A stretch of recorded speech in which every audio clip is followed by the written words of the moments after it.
My lord, I know that you've only come into power in your tender years because of your father's sudden death, but you've got to do something about your uncles, the Duke of Gloucester and the Bishop of Winchester.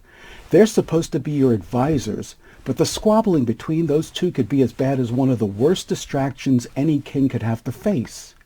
And although many of your nobles would love to be crowned king, they don't realize that it's the loneliest job in the world sometimes. You've got to regain your lost cities in France. Believe me when I tell you that when the commoners ask if you can live up to your noble father's combat experience, having to say no is going to be the saddest experience you'll ever know. And the only thing worse than those two squabbling uncles of yours is the two bickering Dukes of York and Somerset. They're supposed to be sending reinforcements to Lord Talbot, but instead they're too busy fighting each other.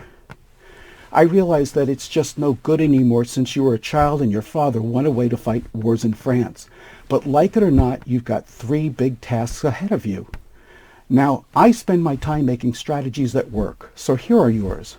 Number 1, develop your own confident leadership style. Number 2, regain your lost towns in France. And number 3, stop all the infighting. Number 3 is the most immediate number to deal with, because Gloucester and Winchester are your advisors. Number 2 is the most critical number, because if you lose those territories in France, you'll prove the famous prophecy right. Still, at least you have your regents there to help you with that task. But trust me when I tell you that by far, number 1 is the loneliest number that you'll ever do.